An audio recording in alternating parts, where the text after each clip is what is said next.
Graças a Deus. Cumprimento a todos com a paz do Senhor. Quem está feliz com Jesus? Então encontra uma pessoa bonita do seu lado, dá um sorriso para ela. Ano novo, vida nova, cara nova. Uma alegria estar de volta aqui na nossa igreja, num culto tão abençoado. Revendo amigos, revendo aqui o pastor Divonci. Como sempre, muito elegante, né? Parece manequim de vitrine, Dere. Manequim de vitrine de shopping center, né? Pastor Divonci, a sua esposa, alegria em vê-los. Antes de mais nada, eu quero aqui agradecer a Deus pela vida do apóstolo Ariel, a nossa mãezinha Jussara, pelo carinho de ter recebido a minha família na sua casa, por esses dias de férias que eu aqui passei. Amanhã eu estou descendo para o sofrimento, eu vou lá para a Flórida. Vou tirar umas fotos do sol e mandar para vocês aqui, né? Muito obrigado, viu, mãezinha? Muito obrigado, Dere. A minha família, por onde passa, deixa um problema na despensa, né? E que eu venho com a turma toda, então vem eu, cortador, o migrador, o destruidor, o devorador. Deus abençoe vocês de coração, muito obrigado. Agradecer aos pastores que me receberam nas suas congregações, onde tivemos com o pastor Júnior lá em Framingham, pastor Fabiano na ilha, pastor Vitor em Melbourne, Peabody. O pastor de Melbourne é o pastor Moab e também o Warble, não sai, com o pastor Val. Deus abençoe todos vocês de todo o coração. Parabenizar aqui ao pastor Marquinhos, que é o pai mais fresco de Boston, né? Deus te abençoe, meu Marquinhos. Sucesso, que a criança seja uma bênção sempre. Abra sua Bíblia comigo no Evangelho segundo escreveu São João, capítulo 4. Um texto pelo qual sou muito apaixonado. João, capítulo de número 4, versículo de número 13.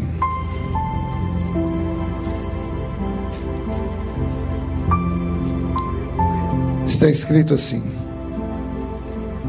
E Jesus respondeu e disse-lhe: Qualquer que beber desta água tornará a ter sede, mas aquele que beber da água que eu lhe der nunca mais terá sede, porque a água que eu lhe der se fará nele uma fonte que vai jorrar para a vida eterna. Capítulo 7 do mesmo livro, 2 páginas para frente, versículo de número 38 e 39. João 7, 38 e 39, está escrito assim: Quem crê em mim, como diz a Escritura, rios de água viva correrão do seu interior. E isto ele disse a respeito do Espírito que haviam de receber os que nele crescem, porque o Espírito Santo ainda não fora dado, porque Jesus não havia sido ainda glorificado. Amém, igreja? Feche a Bíblia, coloque no banco, na cadeira, pegue na mão da pessoa mais perfumada do seu lado. Ainda dá tempo. E vamos orar. Pai, nós te exaltamos, nós te glorificamos. Te exaltamos porque o Senhor é grande, porque o seu poder é imenso, porque este será o ano das coisas inaudíveis, porque esse será um ano de surpresas sobre a nossa vida. Só me falha a memória, Senhor, é o primeiro culto do ano aqui na nossa igreja, um culto onde os seus filhos deixaram seus afazeres e vieram para o santuário te honrar, te exaltar pela saúde, pela paz, pela família e pela prospecção de dias melhores que virão sobre esta terra. E coube a mim ser o mensageiro desta noite, então eu lhe peço misericórdia, lhe peço inspiração e lhe peço que o Senhor cerque este santuário com a sua presença, e que num raio de 5 quilômetros onde houver um demônio alojado, que esses demônios recuem, porque se não recuarem, serão queimados pelo poder da sua glória que será derramada nesse lugar. Que os seus filhos que vieram tristes comecem a saltar de alegria, porque esta noite marcará para sempre a nossa história na sua presença. Antes que eu comece a pregar, Senhor, eu lhe faço 2 pedidos. O primeiro é que os anjos desçam entre nós, desçam trazendo brasas de fogo entre nós, Comecem a esparramar estas brasas entre nós. E onde houver um crente cheio do Espírito Santo, incendeie a alma dele nesta noite. E o segundo pedido, ó Deus, é que esta palavra alcance pessoas de perto e pessoas que estão longe, e que o seu nome seja glorificado para sempre. E toda a igreja diz: os que podem, tomem o seu assento aplaudindo a Jesus, porque Ele é bom, porque Ele é maravilhoso. Ficou muito alto o som aqui no altar, Zazá. Se você tirar só um pouquinho de agudo, eu vou te dar um beijo depois. Ainda mais que ontem eu descobri que você é irmão da esposa do pastor Júnior, da pastora Isabelle. Eu não sabia disso. Ainda bem que eu não falei mal dele na mesa, né? Deus abençoe vocês. Pois bem, o Evangelho segundo escreveu São João, no capítulo 4 e no capítulo 7, contam histórias paralelas, histórias de encontros. Aliás, o resumo dos evangelhos são isso: encontros entre Jesus e seres humanos. Repito, seres humanos. Não era encontro de Jesus com anjos, não era encontro de Jesus com reis que se julgavam ser super-homens. Era um encontro de Jesus com gente como a gente, gente de carne, gente de osso, gente que carregava os seus traumas, os seus erros, os seus pecados, as suas vis histórias, histórias tristes, histórias de perturbação, história de perca, história de violência na família, história de abandono. O Senhor amava se envolver com as multidões. E os evangelhos são para nós histórias dos encontros de Jesus com esses seres humanos, e são a vida deles e esses encontros que vão dar para nós o norte de como deve ser a vida cristã. No capítulo 4, eu tenho um encontro de Jesus com uma mulher que a Bíblia nos nega o seu nome. Ela chama de mulher samaritana. Eu sempre gosto de enfeitar um pouco a história, né, para ajudar a audiência a compreender o que eu estou pregando. Eu queria que você voltasse comigo no tempo agora, uns 2000 anos atrás só. Encontrasse no meio de uma terra poeirenta, naquela Palestina antiga, o mestre de Nazaré, usando a sua estola sacerdotal branca, sendo amparado por um séquito de 12 intrépidos seres humanos, a quem ele escolheu para serem a sua escola apostólica. Eles com certeza vinham um passo à frente, o mestre vinha atrás, em contemplação, em meditação. E eu queria imaginar o que os 12 conversavam, pastor Júnior. Eu imagino Pedro, Tiago e João, um alfinetando o outro, acotovelando o outro, e dizendo: o culto ontem foi lindo, né? Você viu aquele cego que enxergou? E o outro dizendo: cego eu não vi não, porque de onde eu estava só deu para ver o paralítico andar. E o outro: e eu não vi nem cego nem paralítico, eu vi foi aquele mudo que saiu gritando: hosanas, hosanas, hosanas. Era mais ou menos assim que eu imagino que era a vida deles, o cotidiano deles. Eles dormiam ao lado do Senhor, acordavam ao lado do Senhor, tomavam café da manhã com Ele, almoçavam com Ele, jantavam com Ele, oravam com Ele. Então eles estavam acostumados o Senhor acordar após o café da manhã, eles saírem para o endereço que Ele dava, e sempre para o encontro com uma grande multidão. Depois do milagre que Jesus fez nas bodas de Caná da Galileia, o ministério dele se tornou público. Então a privacidade dele quase inexistia.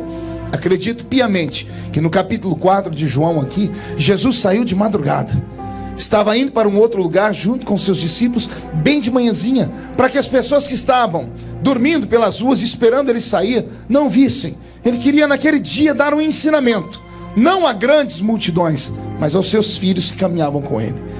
Estão eles caminhando, e para infortúnio do coração dos 12, mas para uma alegria imensa no coração de Cristo, eles estão vindo por uma terra poeirenta, e de repente a terra bifurca, a terra abre em 2 caminhos. A vicinal se divide. À esquerda tem uma placa indicando Samaria, terra de Sicar. À direita, a rodovia continuava, daria uma volta imensa ao redor da cidade de Sicar, e 1h30 depois, se continuassem por esse caminho, chegariam lá na outra vicinal que levariam eles para um outro caminho. O destino de Jesus não era Samaria naquele dia, não era a terra de Sicar. Ali era só um lugar de passagem. Como os 12 discípulos estão à frente, quando eles olham a placa indicando à esquerda Sicar, Samaria, eles não pensam 2 vezes, nem entram para aquele lugar, resolvem dar uma volta por fora. Por quê? Porque a terra de Samaria era para eles uma terra maldita, era uma terra de gente pecadora. Centenas de anos antes desse episódio, judeus e samaritanos estavam adorando a Deus. Não sei em qual das festas, se do tabernáculo, se da Pessaque, da Páscoa. Eu sei que enquanto estavam adorando, um estava salmodiando, e enquanto um salmodiava, os outros confirmavam, diziam amém, ou bendito seja o nome do Senhor, coisas desse tipo. Até que alguém resolveu dizer assim: Deus será adorado no alto da montanha. E ao invés de ouvir um amém, ouviu alguém dizer assim: não, está errado. Deus tem que ser adorado em Jerusalém. Começou a briga. Esse que disse que Deus tinha que ser adorado lá no alto da montanha refuta e diz: não, Deus tem que ser adorado no alto da montanha, porque foi lá que ele falou com Moisés, seu servo. E o outro que defendeu Jerusalém disse: não, Deus tem que ser adorado em Jerusalém, porque Jerusalém é a cidade de Davi. E o outro refutou dizendo: não, é no alto da montanha que Deus tem que ser adorado, porque foi lá que Deus revelou os 10 mandamentos.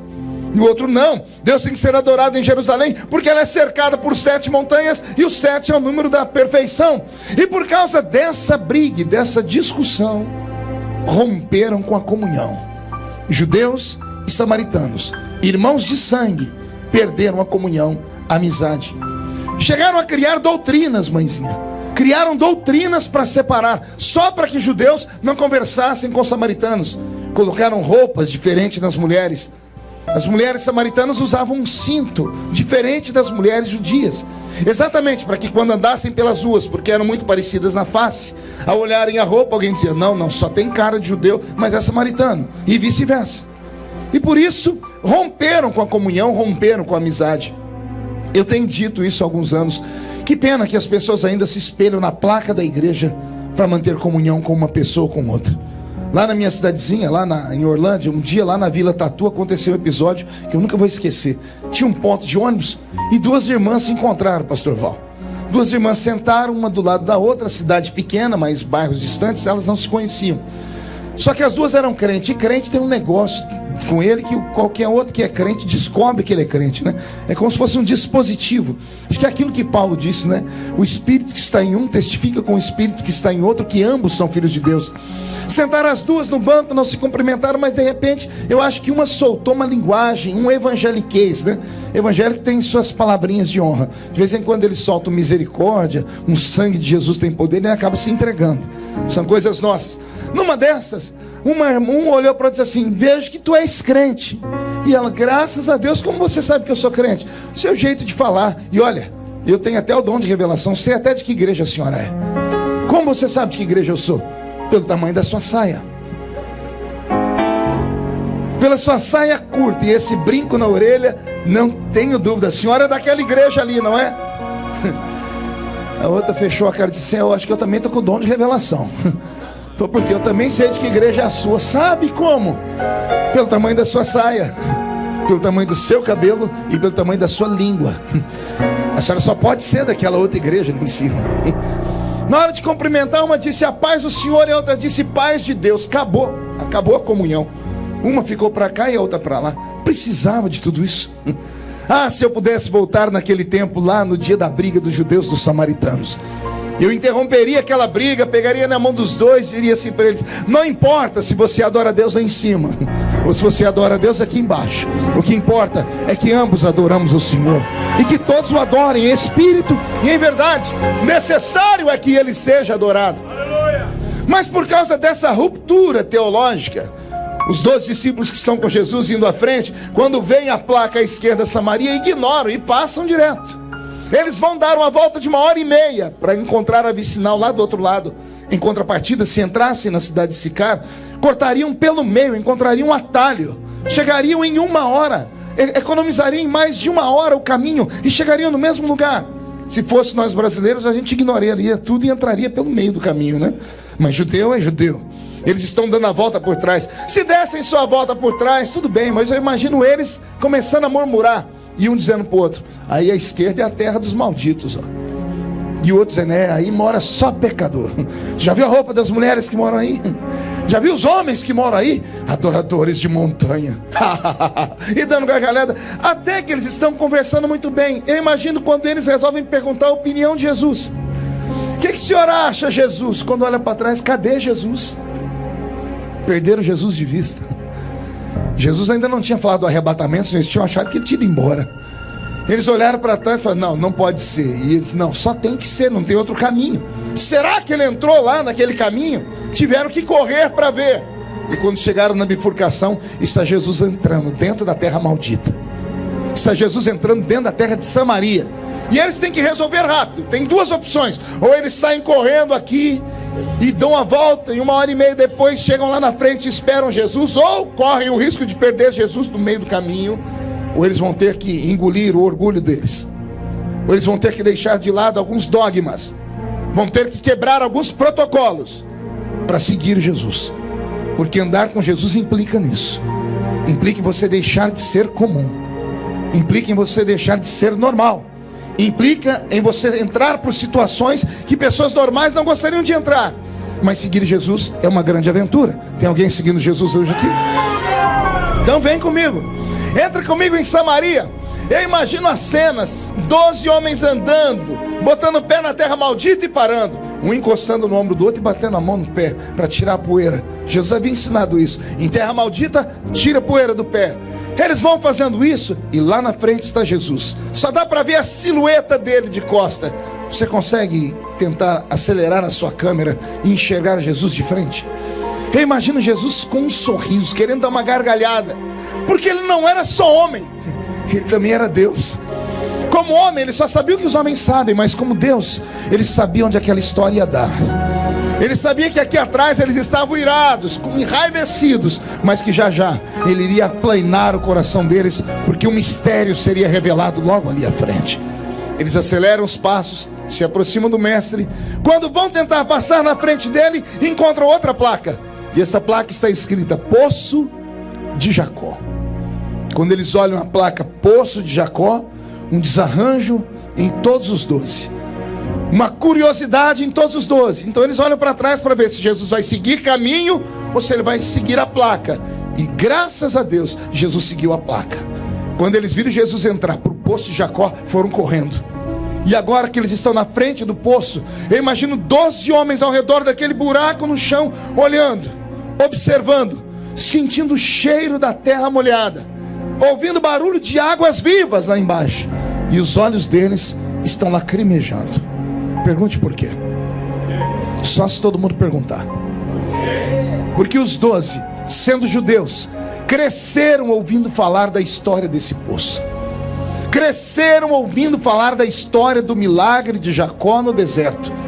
Cresceram ouvindo falar que o patriarca Jacó cravou o joelho na areia e implorou misericórdia a Deus para não morrer ele, suas esposas, seus filhos, seus animais e os seus empregados, no encontro que ele vai ter com seu irmão Esaú. Mas era deserto, acabou a água. E o Deus de Jacó disse: ele cave nessa areia, porque quem anda comigo não morre de sede. E Jacó cravou na areia e nasceu um poço de água viva que existe até os dias de hoje. Eles agora estão vendo. Anote aí e deixe essas palavras fluírem na sua alma. Os 12 agora estão vendo aquilo que a vida inteira eles só ouviram falar. Estão vendo aquilo que eles só ouviram falar. É isso que eu começo a aprender nesse texto. Quem tem coragem de ir com Jesus em todos os lugares que ele manda, corre o risco de ver aquilo que outros só ouvem falar. Quem tem coragem de andar com Jesus, de seguir a ele, de quebrar regras, quebrar etiquetas, de ir onde ninguém foi, de fazer coisas que para os normais é loucura, como as nossas extravagâncias, como as nossas coreografias, como o nosso louvor, como a nossa fé. Quem tem coragem de fazer essas coisas acabam vendo aquilo que os outros não veem, coisas que as pessoas só ouvem falar. Você corre o risco de ver aqui nesta noite, dentro desse santuário, porque você está seguindo Jesus. Posso ouvir mais uma glória a Deus por essa palavra? Os 12 estão ali, Déri, olhando aquele poço, sentindo o cheiro da água, estão emocionados, estão cutucando um o braço do outro, dizendo assim: minha mãe, quando eu era criança, me falou dessa história. E o outro: meu pai também. Eu ouvi o nosso rabino contar na sinagoga. Eles estão deliciando-se com a visão que estão tendo. Aí Jesus quebra o clima, fazendo assim. Todo mundo para, olha para ele, e ele diz assim: gente, está um calor aqui, né? Muito quente. Eu estou com sede. Estou com sede. E a vergonha invade o coração dos 12, porque eles estão de frente de um poço, tem água viva, mas eles não estão preparados para tirar água lá de dentro. Isso aqui é um conselho forte para quem vem para o culto. Não basta entrar no culto. Como eu tenho sempre ensinado, é preciso, além do culto, entrar na presença de Deus. Não basta atravessar a porta da igreja. Eu digo sempre que entrar na igreja até cachorro entra, porque a porta fica aberta. Mas entrar no culto e na presença de Deus, aí é só para aquele que está preparado. Não adianta estar aqui dentro e não estar preparado para receber o que Deus tem para dar. Pastor, será que é possível? É só você olhar do seu lado esquerdo e direito que você vai ver. Tem alguns que entram aqui dentro e abrem o guarda-chuva. Como assim, pastor? Começa a chover no irmão da esquerda, chove no irmão da direita, o da frente dá grito de glória, o outro dá um pulo, tem um até que enrola pelo chão, e tem uns que não abrem a boca nem para respirar.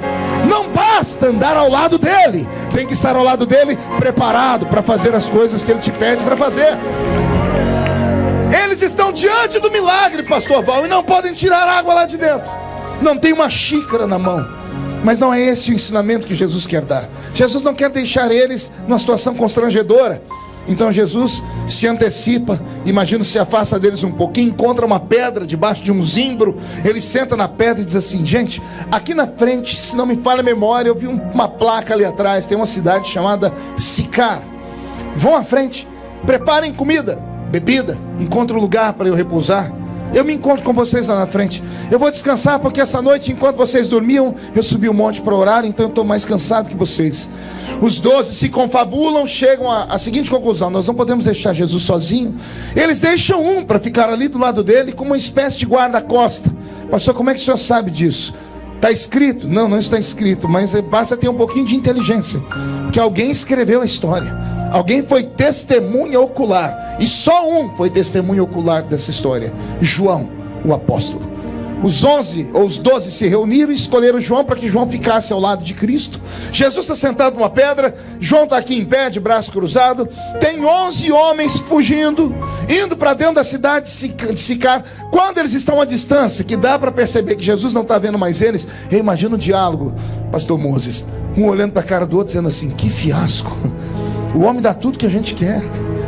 Ele multiplica pão, ele multiplica peixe, ele alimenta a gente, as pessoas dão pouso para a gente.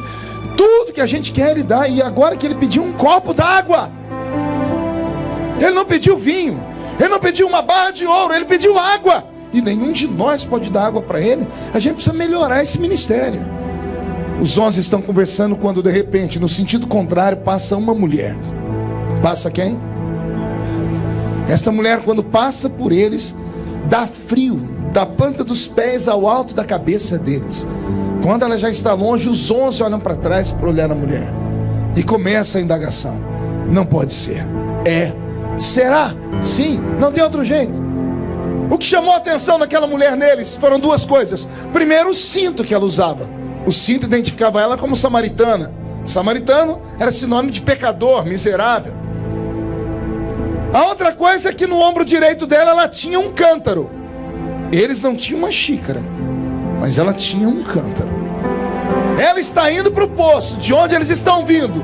Eles não mataram a sede de Jesus, mas ela está indo com um negócio que ela pode acabar matando a sede de Jesus. Mas os 11 estão se confabulando, dizendo assim: mas Jesus é judeu, ele não vai pedir água para ela, porque ela é samaritana. Será? Os 11 querem correr para ver a história, mas não podem. Jesus deu ordem de ir para a cidade. Eles vão ver a história mais tarde. E a história que eles ouvem mais tarde vai mexer com a alma e com o coração deles. Interessante que aqui eu queria parar por um momento, só para fazer uma pequena meditação. Indo para cá, saindo de perto de Jesus, tem 11 discípulos. 11 o quê? 11 apóstolos. 11 o quê? 11 santos, sim ou não? 11 pilares da igreja, sim ou não? 11 homens de respeito, sim ou não? E vindo de lá para perto de Jesus, está vindo uma samaritana, uma pecadora. A sorte dela é que eles não tinham o dom que Jesus tinha. Se eles enxergassem nela o que Jesus enxergou, ela não chegava no poço. Ela teria sido apedrejada até a morte. Porque ela não era uma mulher comum. Era uma mulher que já tinha tido 5 homens. E o que ela tem agora não é dela. Calma aí, se o homem que ela tem agora não é dela, ela está em adultério. E adultério, quer seja em Israel, quer seja em Samaria, era punido à base de apedrejamento e pauladas. A sorte dessa mulher é que os discípulos não sabem quem ela era, mas eu sei, e você também sabe. Então por isso eu falo: estão indo 11 santos e está vindo uma adúltera. Está indo 11 pilares da igreja e está vindo uma mulher amaldiçoada. Estão indo 11 santos poderosos que não puderam matar a sede de Jesus. E está vindo uma desgraçada, miserável pecadora que pode matar a sede de Jesus. Pelo menos uns 3 entenderam. Aqui nesse texto eu encontrei a resposta, pastor Divonci, porque muitas vezes pregando no Brasil, em cruzadas, em culto ao ar livre, me lembro que uma vez eu estava pregando ali no litoral do Paraná, esqueci o nome da cidade grande, pastor José Alves é o pastor presidente, Paranaguá, pregando ali numa grande cruzada. Quando eu fiz o apelo, a primeira alma que aceitou Jesus na rua foi uma prostituta. Ela estava seminua, que dava vergonha. Quando ela chegou perto do altar, ela dobrou o joelho, não era nem altar, era uma caçamba de um caminhão. Ela arrancou os brincos, porque ela conhecia a cultura da igreja. Ela arrancou os maços de cigarro e jogou em cima do caminhão. E caiu de joelhos, aos gritos. Quando ela caiu de joelhos, os gritos dela se transformaram em choro, e o choro em línguas estranhas. Jesus batizou ela com o Espírito Santo. Agora a cena que eu vi na sequência me horrorizou. 2 irmãs do ciclo de oração que estavam bem perto, de coquezinho na cabeça e Bíblia na mão, vieram correndo e botaram a mão na prostituta e começaram a dizer: sai, Satanás, nós te repreendemos agora, espírito de enganação, deixa ela. E a mulher, não entendendo nada, ainda bem que não estava entendendo nada, continuou orando e falando em línguas estranhas. Aí chegou uma pessoa e tirou elas de perto dela, e ela saindo dizendo assim: como pode? Como é que Jesus pode batizar uma mulher que está vestida desse jeito? Como Jesus pode abençoar alguém que está desse jeito? Isso não é o Espírito Santo. Aquelas irmãzinhas podiam ser crentes, mas não conheciam Jesus. Elas não conhecem o nosso Salvador. Quem se preocupa com a aparência são homens. O meu Senhor se preocupa com aquilo que está por dentro do ser humano. É nessa história que eu encontrei a resposta. 11 santos não podiam matar a sede dele, mas uma prostituta, aleluia, ela pode tocar ele.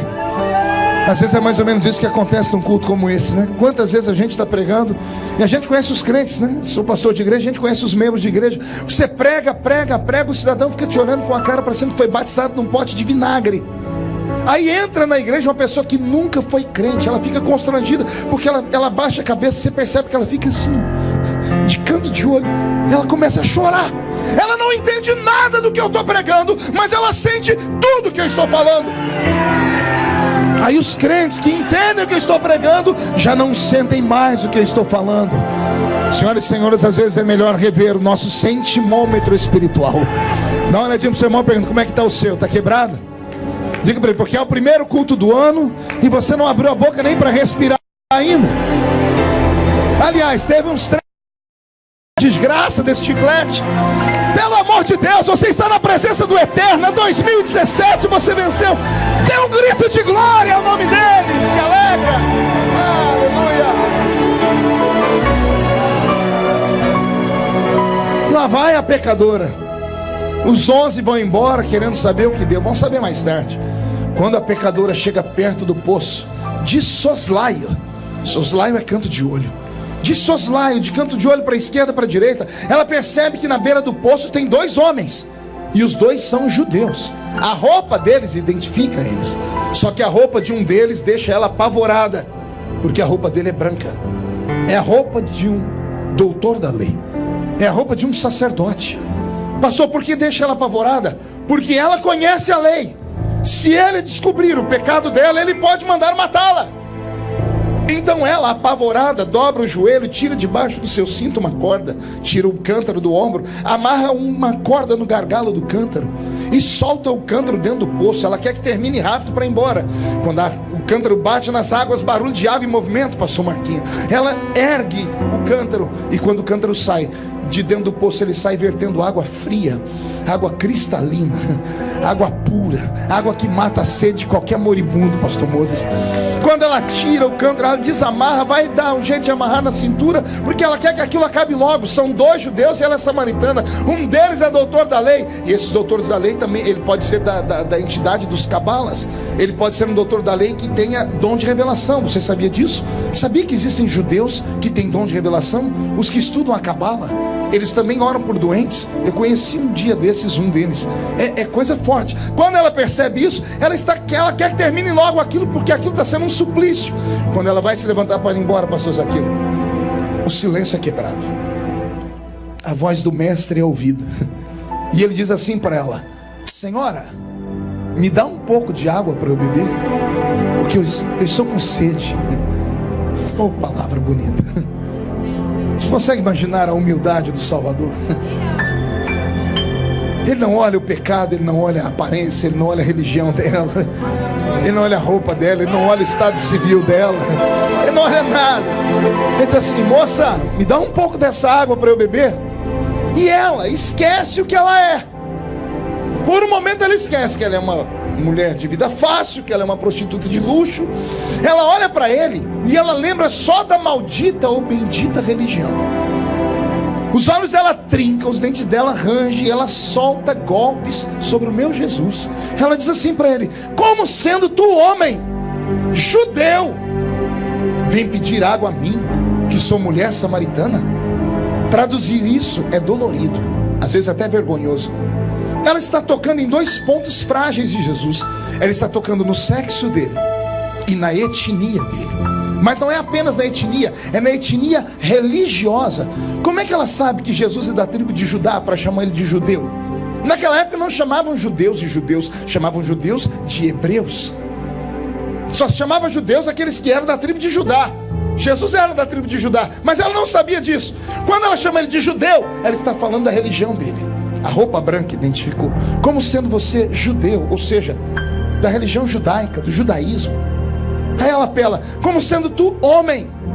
Ela está querendo dizer assim: homem nenhum conversa com uma mulher que não seja da sua família, com uma mulher que não seja do seu povo, e vem você falar comigo. Ela olha para Jesus e, com todo respeito, não sei se alguém já te deu uma interpretação como essa, eu quero crer que naquele dia aquela mulher saiu de casa determinada a mudar de vida. Ela estava cansada de ser um pedaço de carne na mão de homens, de bestas feras. Ela estava cansada de ser um objeto. Era uma mulher que foi abusada desde sempre. Uma mulher, para se tornar uma prostituta, não era por vontade própria. Uma mulher violentada, uma mulher estuprada. O peso não caía sobre o estuprador, caía sobre ela. O estuprador até era punido de certa forma, mas a mulher, como foi estuprada, perdeu a sua pureza, era arrancada do seio da família, ia morar na zona do Baixo Meretrício. Foi por isso que Davi surtou quando Tamar, sua filha, foi estuprada, porque é a única filha mulher e ela tem que ser arrancada de dentro do palácio. Essa mulher não era prostituta porque queria, e o que ela tem agora mexe comigo, porque calma aí, ela é mulher, ela tem um homem que não é dela, ela está vivendo uma vida amaziada. Os samaritanos também puniam isso à base da pedrada. Por que nunca puniram ela?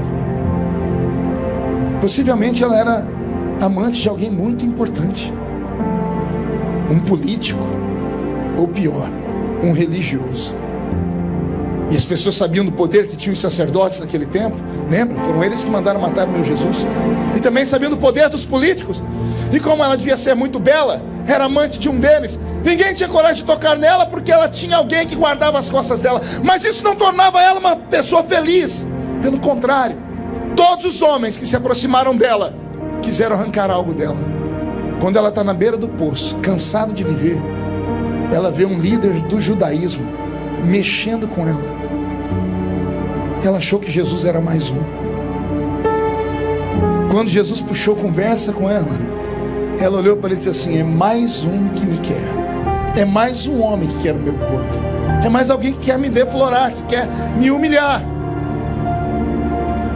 Essa mulher, a atitude dela é fantástica, é uma atitude de coragem, é uma atitude de quem cansou daquela vida, porque ela reage. A reação dela pode provocar a morte, porque Jesus não está sozinho, ele tem um outro ali. Ele é o doutor da lei. Se ele faz um sinal assim para João, João pega pedra e paus e mata ela. Ele é o líder da religião. E João chegaria em Israel e seria aplaudido ao contar essa história. Matei uma samaritana que tentou falar mal do mestre. Seria aplaudido. Essa mulher parece que ela diz assim: eu morro, mas ninguém nunca mais toque em mim. Parece que é a decisão dela: eu prefiro morrer do que continuar levando a vida podre e porca como é que eu levo. Por isso ela encarou Jesus como sendo tu um macho, um religioso fraco. Vem pedir água a mim, que sou mulher samaritana. Ela deve ter fechado o olho e esperado um grito de Jesus ou pedras e paus. João está olhando para o chão, está tremendo. Ele quer pegar pedras e paus e esperar o mestre mandar matá-la. Mas ela não escuta gritos. Aleluia. Ela também não escuta pedras e paus. Ela escuta a voz dele mais mansa do que antes. E ele diz assim para ela: ah, mulher, se tu soubesses quem sou eu.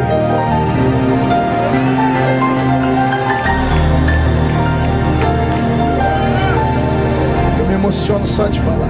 Ah, se tu soubesses quem sou eu. Eu não sou como os outros, mulher.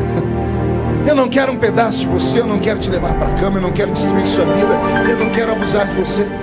Ah, se tu soubesses quem sou eu te daria uma água, porque você me pediria ela. E a água que eu te dou só se bebe uma vez, porque ela mata a sede para sempre.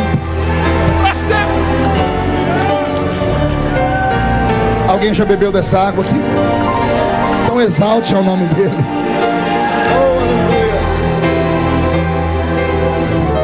João está sem ação, deve estar chutando pedra para cá, pedaço de pau para lá. A mulher levanta o olhar, olha para Jesus, ela não sabe fazer, porque ela foi agressiva, ela foi deselegante, ela agrediu ele, Nani. E ele, ao invés de agredi-la, liberou uma palavra de amor dele, liberou uma palavra de paixão. Olha como muda o tratamento. A maneira como você trata alguém é a maneira como a pessoa vai te tratar. Antes, ela olhou para Jesus e chamou ele do quê? Homem judeu, macho religioso. Depois que Jesus disse isso para ela, como ela vai chamar ele? Mas, Senhor, vou deixar você degustar. Primeiro ela diz: como sendo tu homem judeu, pede água a mim, que sou mulher samaritana. Ele diz: ah, se tu soubesses quem sou eu, você me pediria água e eu te daria uma água que quem bebe dela nunca mais tem sede. Aí ela olha para ele e diz assim: mas Senhor, só trata alguém como Senhor quem reconhece que é menor do que ele. Ela se julgava melhor do que ele, porque ele, para ela, era só mais um desses que aproveitam da vida das pessoas. Mas quando ele se revelou, ela se inclinou e disse: mas Senhor. O poço é fundo e tu não tens como tirar a água daqui. Era tudo que Jesus queria ouvir.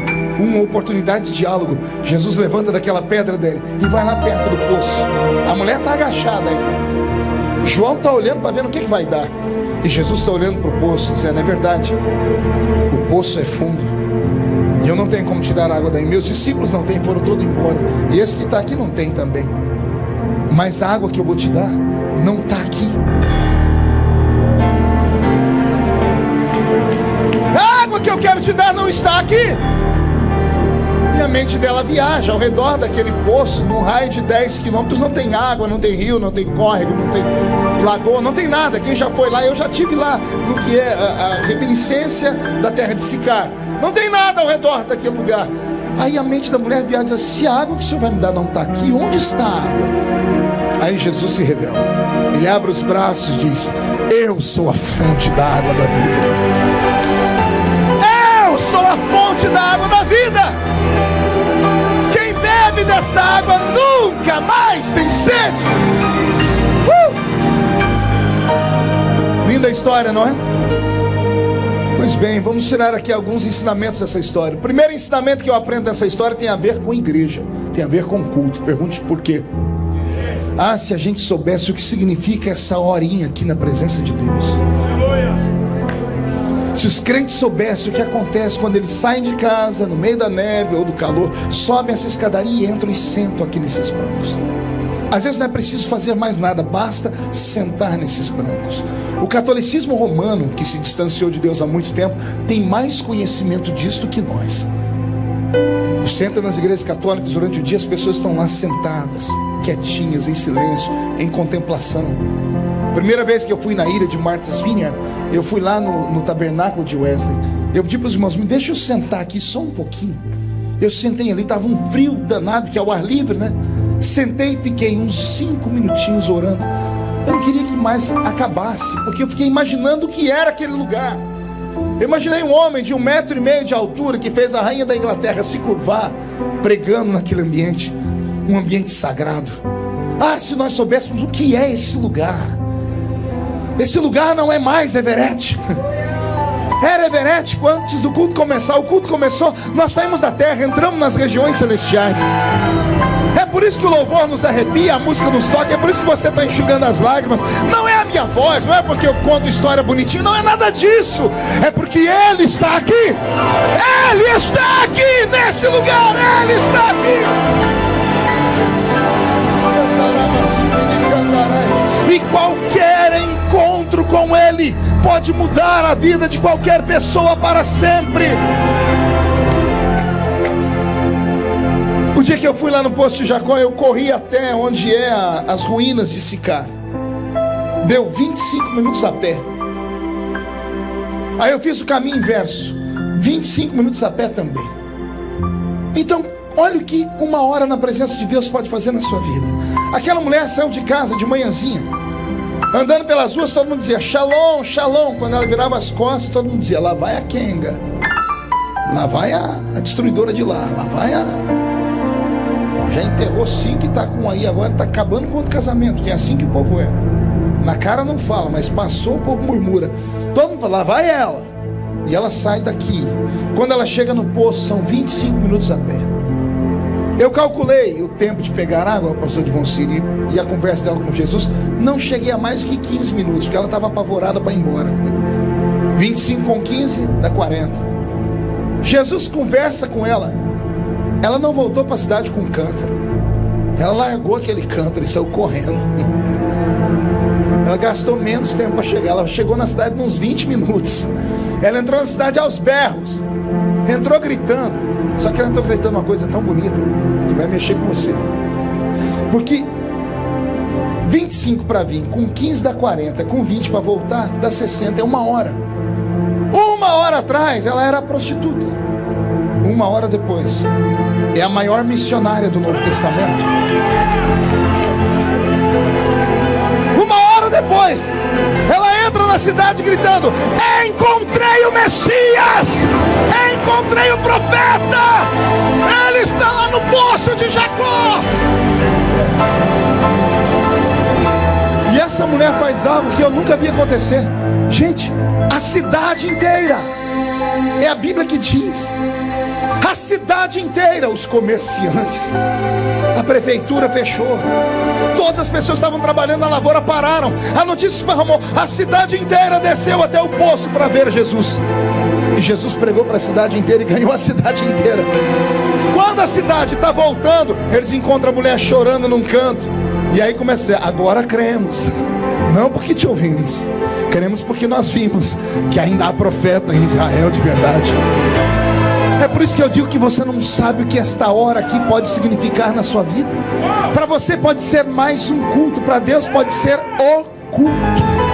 Pode ser o dia em que Deus esteja marcando você, queimando você, batizando você com o Espírito Santo, derramando para você o dom da palavra, o dom do conhecimento, derramando sobre você o dom de discernir espíritos, trazendo o avivamento que você tanto espera. Por isso eu não admito que você fique só assistindo o culto. Participe do culto, reage por este culto, se empolgue por esse culto, chame a atenção de Deus nesse culto.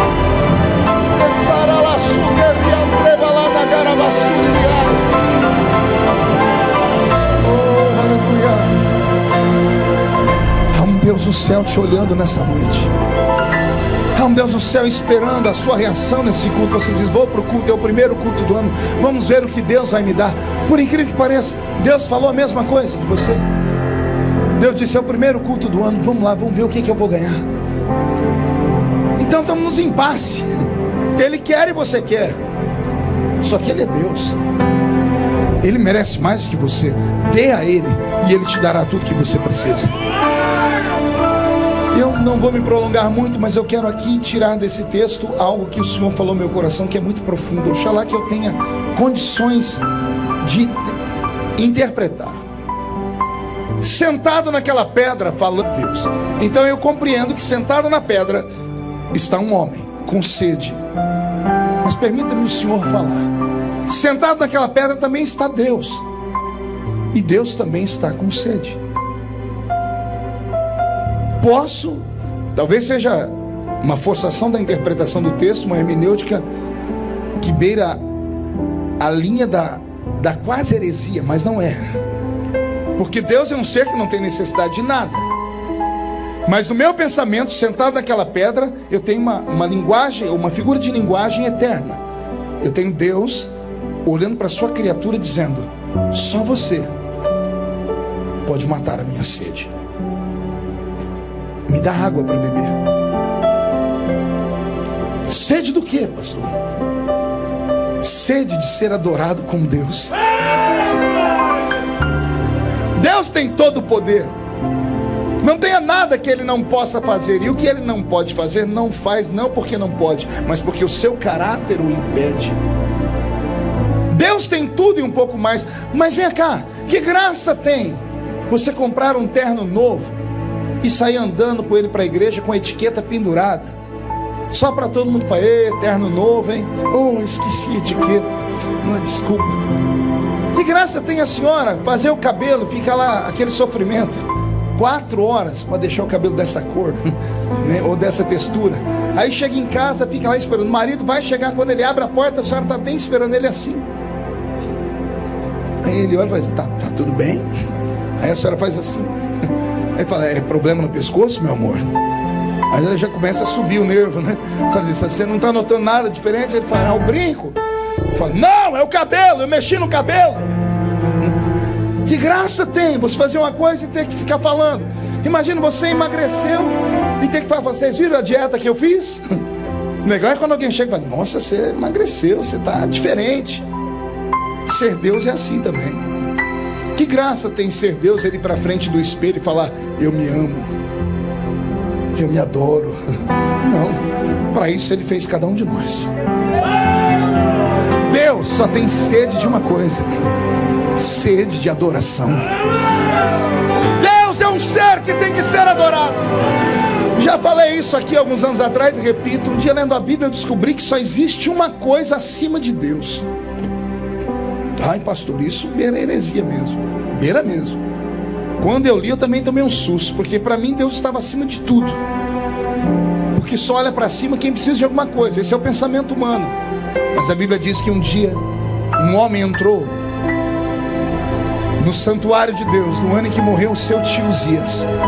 Ele dizia: eu vi o Senhor assentado no alto e sublime trono, e acima dele os serafins voavam e cantavam: Santo, Santo, Santo, Santo é o Senhor dos exércitos. Aí, o dia que eu li isso, eu falei assim: Deus, calma aí, tem alguma coisa errada aqui. Os serafins estão acima do trono de Deus. Por quê? E o que Deus me contou é algo muito simples. Eu acredito, espero que você entenda, porque entrou no meu coração e eu criei. O Senhor diz para mim: não, a gente não olha para cima só quando tem um sofrimento. A gente também levanta a cabeça quando está muito feliz, ou quando a gente sente um perfume muito gostoso. Quem aqui já chegou em casa, abriu a panela e fez assim? Os comerciais de televisão de comida tem sempre isso. A pessoa abre a panela e faz assim e levanta a cabeça. É para mostrar a felicidade. Parece que é para mostrar alegria, felicidade. O Senhor disse para mim: eu não levanto a cabeça porque eu estou procurando ajuda. Não, eu levanto a cabeça porque o perfume é muito bom. Mas perfume do que? O Senhor disse para mim: filho, quando a igreja na terra me adora, ela adora com barulho, mas o louvor não chega no céu como barulho. O louvor é filtrado. E ele chega no céu em forma de sacrifício, em forma de libação, em forma de incenso. Está escrito em Apocalipse: a oração dos santos é derramada diante do altar de Deus, e Deus sente o cheiro dela. Deus não ouve, Deus sente o cheiro. E eu falei: por que o Espírito Santo transforma o barulho em cheiro? O Senhor diz: para eu não cometer injustiça, porque nem todo mundo grita para me adorar. Tem uns que gritam para não ficar sozinho. Tem uns que abrem a boca de sono e para tapear o sono da glória a Deus. Já viu isso? A pessoa vai abrir a boca dizendo assim: aleluia. Não é assim? Nas vigílias acontece muito. As pessoas estão dormindo, ela já acorda falando em língua estranha, nem sabe o que está falando. Não faz sentido nenhum o que ela está fazendo. Não é louvor nenhum isso. Então quando um dá glória a Deus de verdade, a gente sente, arrepia tudo, sobe. Quando uns vão dando, aí se vai virando um louvor coletivo, aí sobe. Quando sobe, o Espírito Santo fica no meio, dizendo assim: esse é de verdade, esse aqui é só da boca para fora. Aí ele vai filtrando. O que chega diante de Deus é incenso. Aí Deus diz para mim: quando chega o louvor verdadeiro lá da Revival Church for the Nation, quando sobe, eu faço assim.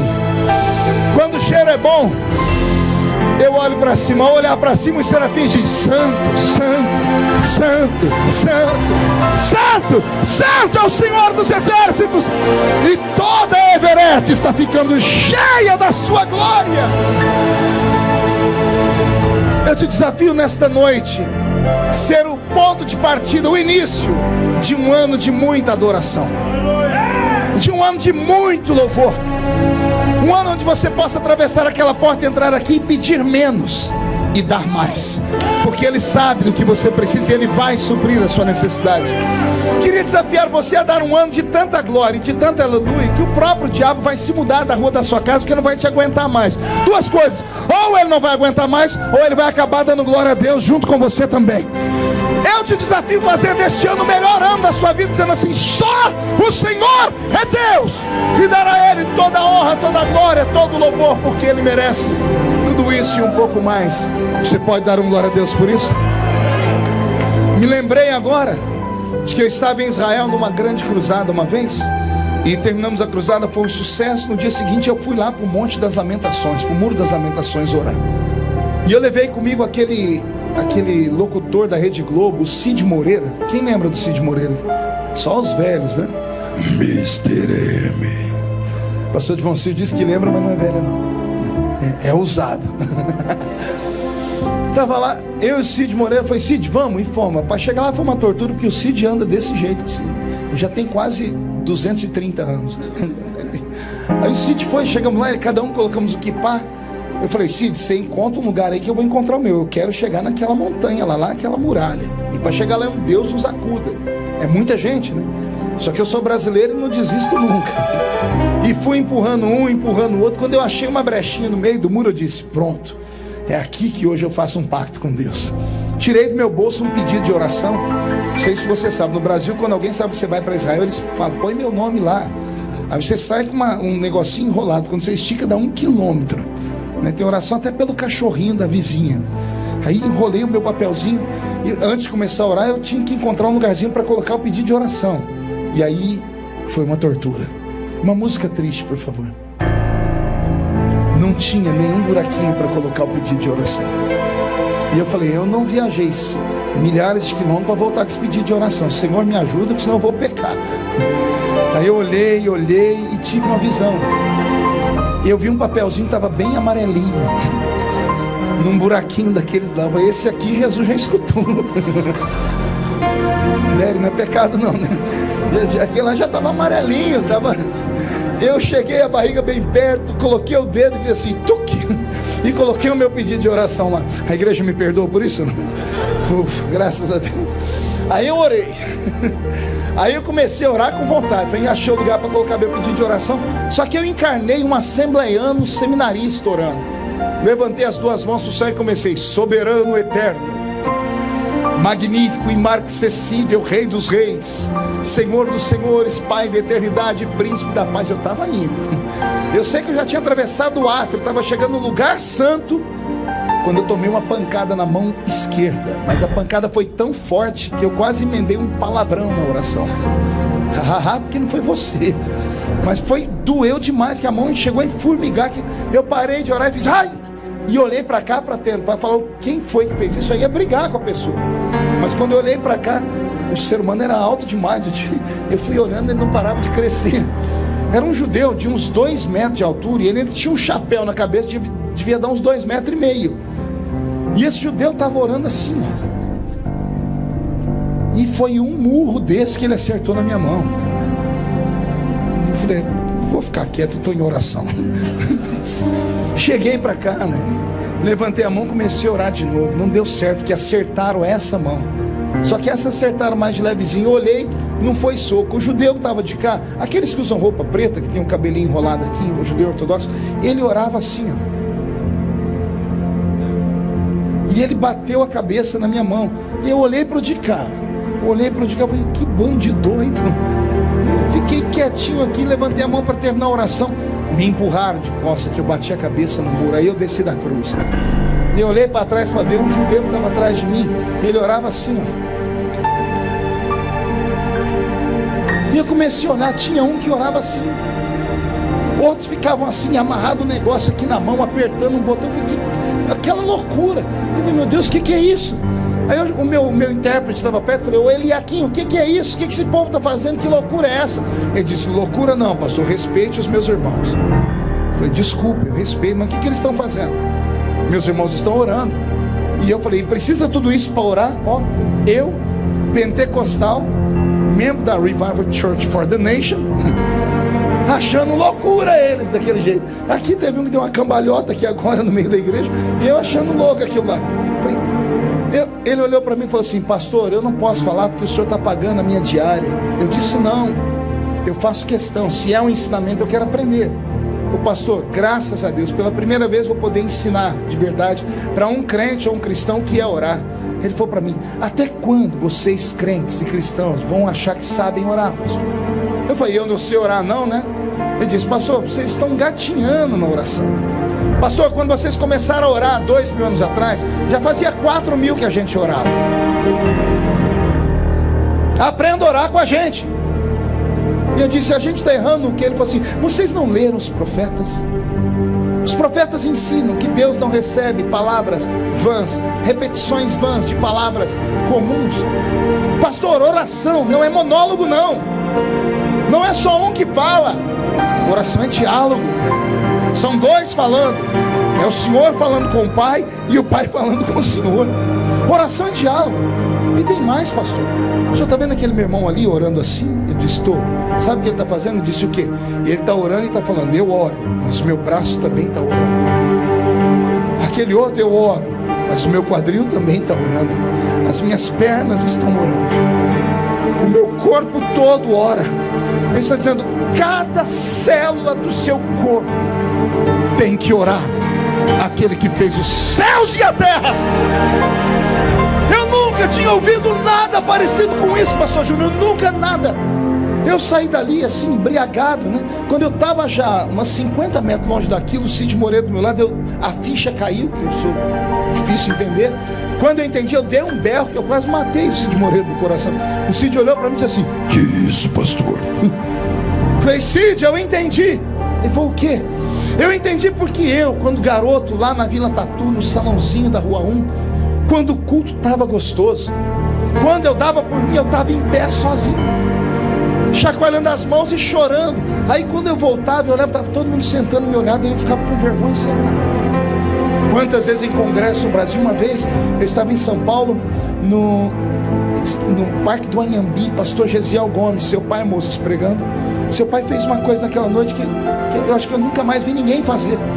Ele subiu na tribuna, antes dele cantou uma cantora, e o Brasil estava mudando o rumo do louvor, né? Não era mais que louvor de Assembleia de Deus, o povo estava começando a bater palma e dançar. E o seu pai, quando pegou o microfone, estava daquele jeito, o povo, todo mundo virado. Ele nem saudou o povo com a paz do Senhor, ele deixou o microfone, a Bíblia foi, ajoelhou numa cadeira, e ninguém entendeu nada. Aí o povo foi quietando, ele catou uma cadeira, saiu andando no púlpito sem falar nada. ele pegou e jogou a cadeira no meio do povo. Um irmão levantou e catou a cadeira. Foi um susto. Ele disse: é desse jeito que você tem que estar, porque senão a glória de Deus vai te matar. Coisas de Gesiel Gomes. Aquilo virou do avesso. Eu era menina, eu nunca tinha visto uma coisa dessa. Meu Deus, eu pulei tanto, eu gritei tanto, que pisaram no meu pé, eu pisei no pé dos outros. Quando eu vi, eu estava no chão, caíram, uns 30 caíram em cima de mim. Mas a gente não programou aquilo. Não era uma coisa que a gente dizia: olha, eu vou, fica, espera aí que eu estou indo agora. Não, era um impulso, era um ímpeto. Eu descobri que eu não grito no púlpito porque quero, eu não aumento a minha voz porque a minha verborragia exige, ou porque a minha retórica é perfeita. Não. Existe um momento em que vem o conhecimento do homem, existe outro que o Espírito do Senhor se apossa. É o momento em que o Espírito Santo se apossa. Quando eu vejo crentes reagirem como você reagiu agora, erguer a mão, dar um pulo para cima, dar um grito, é o momento em que eu estou falando. É o momento em que a glória de Deus toma conta do seu corpo. É o Espírito Santo que diz para você: salte, pule, movimente, levante o braço, pule, plante bananeira, agarre o diabo pelo chifre, exalte, louve, exalte aquele que fez os céus e a terra. Mate a sede de Deus nessa noite, e você terá o ano mais abençoado da sua história. E encerro aqui dizendo que no capítulo 7 de João, 8 dias depois, os discípulos se confabularam, e a notícia que chegou até Jesus não foi legal. Jesus perguntou: por que está todo mundo triste? Ninguém está conversando comigo direito. Pedro, tinha que ser Pedro, né? Deve ter falado: Senhor, está todo mundo triste com o Senhor. Mas triste comigo por quê, Pedro? Ué, porque semana passada o Senhor encontrou aquela zinha lá. Que zinha, Pedro? Aquela samaritanazinha lá. E o que tem? E João falou para nós que o Senhor deu um presente para ela, uma tal de fonte que jorra para a vida eterna. E daí? E daí que para nós que estamos com o Senhor há 3 anos, o Senhor nunca deu nenhuma gota dessa água. Para ela, o Senhor deu uma fonte, e para nós o Senhor não deu nada. Eu imagino Jesus olhando para ele, dizendo: você acha que eu sou injusto, Pedro? Chama todo mundo lá. Aí reúne os 12 aqui, todo mundo olhando para baixo, chutando pedra, uns olhando para Pedro, falando assim: ó, cagueta. E Jesus dizendo assim para ele: vocês estão tristes porque eu dei para aquela mulher uma fonte? Vocês acham que eu não dei nada para vocês? Como é que os demônios respeitam vocês? Como é que vocês colocam as mãos e as enfermidades vão embora? Pedro, como é que você saltou no meio das águas e não teve medo de morrer? João, Tiago, como é que vocês mandaram a sua mãe vir falar para mim que quando eu entrar no meu reino é para colocar uma à minha esquerda e outra à minha direita? Que ousadia é essa? Só cura enfermos, só expulsa demônios, só anda em cima das águas, só não tem medo da morte, só é ousado quem já bebeu da água da vida. E eu imagino eles olhando assim: Senhor, então quer dizer que nós temos a fonte? E Jesus diz: não, vocês tinham. Como assim? A fonte é só o início. Eu dei a fonte para vocês há 3 anos atrás, quando vocês começaram a andar comigo. Não lembro que eu disse para a mulher? João não disse? Eu disse para ela: se as minhas palavras permanecerem na senhora, essa fonte vai jorrar para a vida eterna. Para vocês a palavra é outra. Se as minhas palavras permanecerem em vós, a fonte, que já virou um rio, porque ela jorrou tanto e tanto e tanto, vai fazer fluir um rio de água viva, que por onde passar, tudo que está morto vai viver. Eu encerro trazendo uma resposta. Você que aceitou Jesus aqui em Boston, ou que veio para cá com alguns irmãos, sempre se pergunta: por que aquele irmão que veio comigo hoje é pastor, é ministro de louvor, já é missionário, e eu ainda estou aqui dando trabalho? A resposta que te vem às vezes é porque ele tinha chamado e você não. É mentira. É mentira. O problema é o que você fez com a sua fonte. Você entulhou ela. Se você entulhou sua fonte, ela nunca vai jorrar, nunca vai ser nada. se você deixar palavras negativas, pessoas que te perseguem, o problema que você trouxe do país, ou uma queda que você teve, uma desavença, ou a destruição do seu lar, ou as tragédias que acometem o ser humano, se você deixar que essas tragédias tapem a sua história, você pode colocar um ponto final nela, porque você nunca vai passar disso aí. Agora, se nessa noite você deixar Jesus desentulhar sua fonte, arrancar tudo aquilo que te atrapalhou em 2016, sua fonte vai jorrar, sua fonte vai virar um rio de águas vivas. Às vezes, por onde eu passo, as pessoas perguntam: poxa, você vem aqui na Mero já há 16 anos. Eu acho que eu sou um dos poucos nesses 16 anos que o povo ainda de vez em quando para ouvir. Eu sei que é o Déry que manda, né? O Déry manda, quem tem juízo obedece, né? O pastor Uriel fala: é para escutar ele, então vem todo mundo me escutar. Mas ainda tem azeite, você ainda recebe algo. Às vezes até uma palavra que eu já preguei, outras vezes, mesmo assim ela toca a sua alma. Alguns tentam encontrar, calma, mas ele mudou por fora só. A fonte é a mesma. O rio continua fluindo. O seu rio tem que fluir, irmão. Pastor, tem mensagens que você nunca pregou, estão prontas para você. Eu costumo dizer que o lugar do mundo onde estão os maiores tesouros se chama cemitério. No cemitério estão aqueles que poderiam ter descoberto a cura do câncer, a cura da AIDS.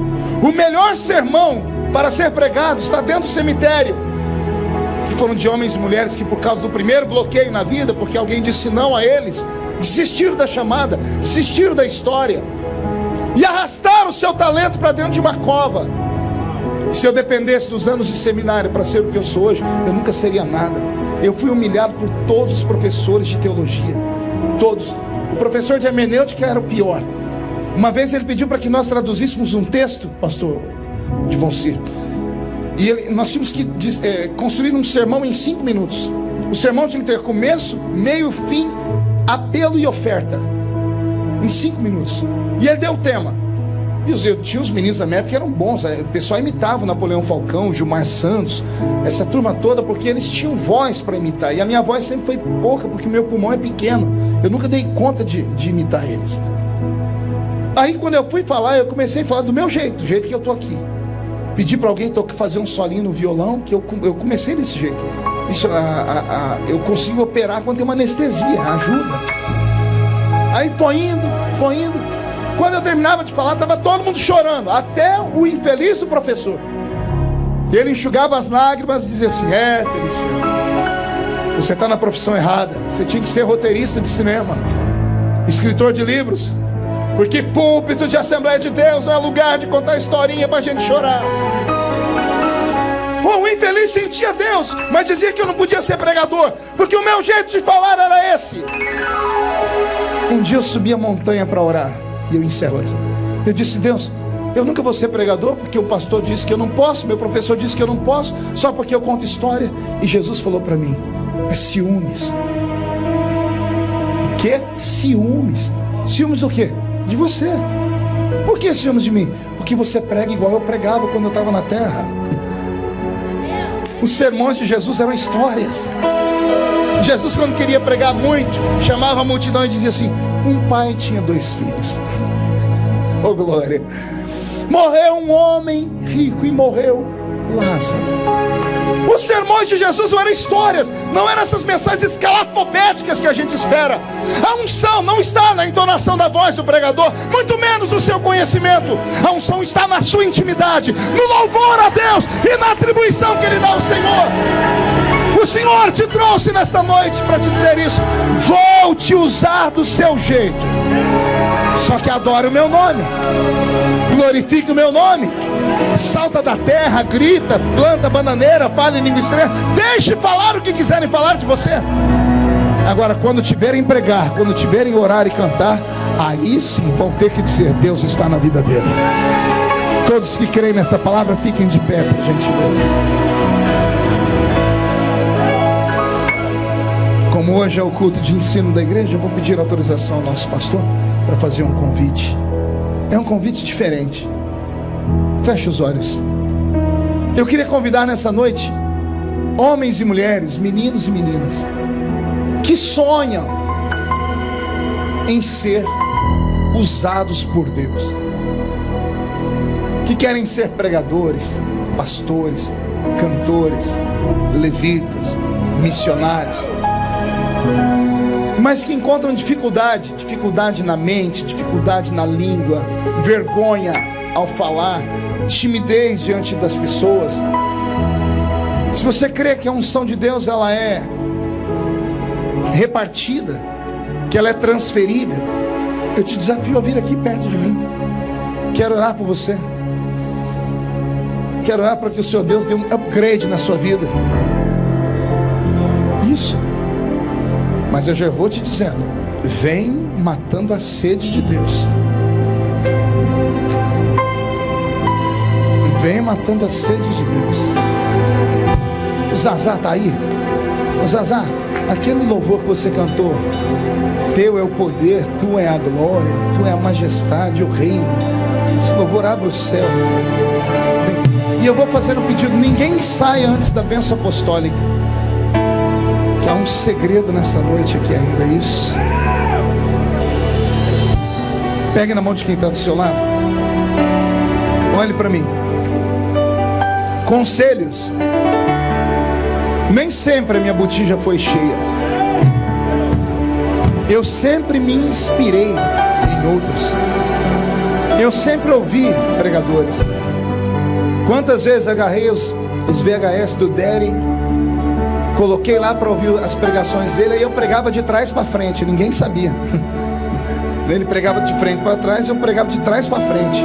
O pastor de Vonci pregou uma mensagem uma vez dos Gideões, eu decodifiquei ela em 3 e fiz 3 sermões com a mesma mensagem. E aí quando eu prego é perigoso, ele está pregando, alguém fala, você está imitando o Feliciano.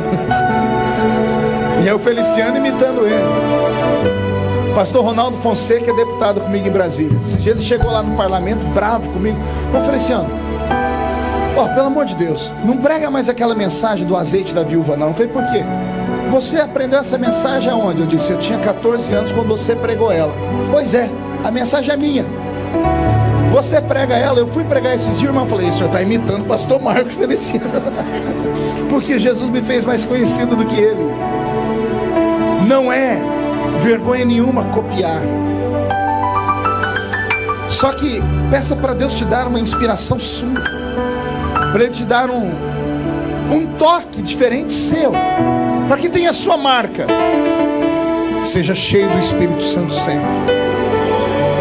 Pregar não é fácil, porque você tem o atributo de ter que despedir o povo melhor do que eles entraram e fazer eles terem vontade de no culto próximo estarem aqui do que ficar em casa.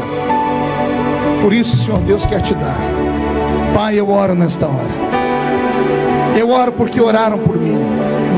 Eu nunca imaginei que um dia eu estaria orando por pessoas. Deus da minha infância, Deus dos primeiros passos, derrama nesta noite da mesma unção de sabedoria, da unção de fluência das palavras, da fome e da vontade de conhecer a tua palavra.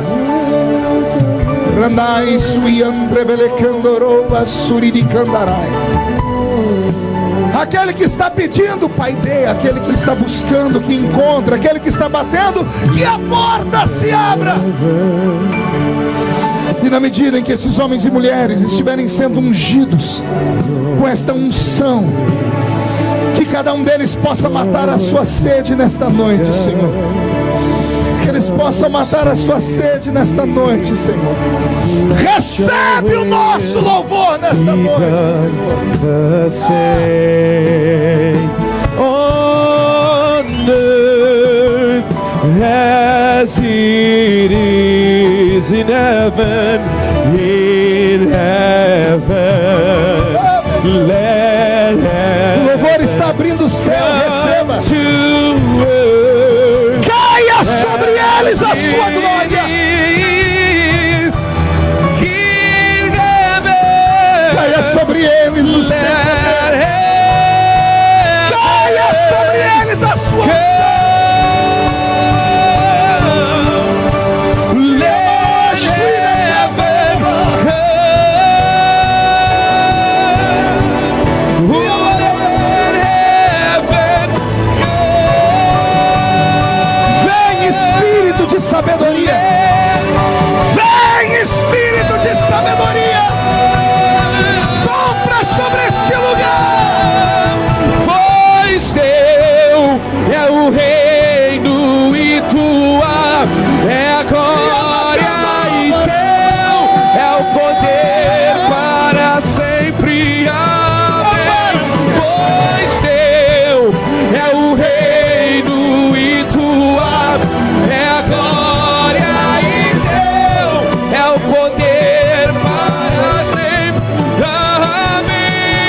Pai. Desentulha as fontes, arranca o medo, arranca a timidez, arranca, Senhor, a trava nas línguas, tira o problema com o idioma, quebra o arco, corta a lança, e deixa libera, o céu descer, e deixa o céu descer.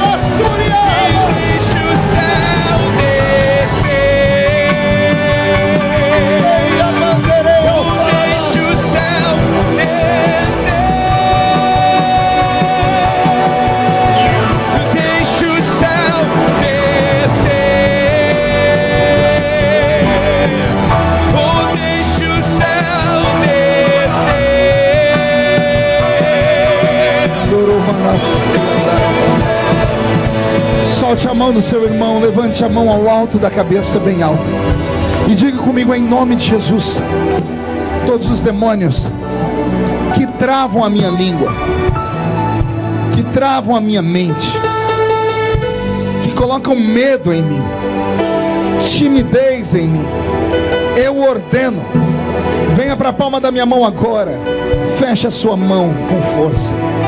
Vou contar até 3, você joga no chão, pise em cima, acaba com esse medo, acaba com esse problema. Abraça 3 pessoas e diga para elas assim: você vai marcar a sua geração. 1, você nunca mais será o mesmo. 1,5, sua família sentirá orgulho de você. 2, a sua igreja vai receber o seu talento dando glórias a Deus. 2,5, quem viver verá para ver onde Deus vai te colocar. 3, jogue no chão, pise em cima, abrace 3 guerreiros, abrace 3 guerreiras.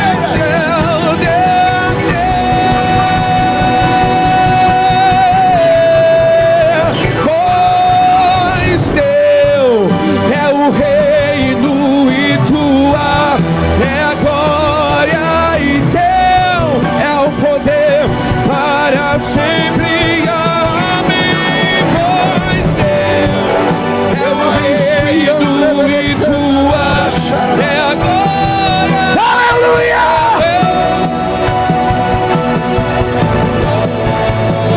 Oh, pois Deus é o reino e tua é a glória. Deus somente teu.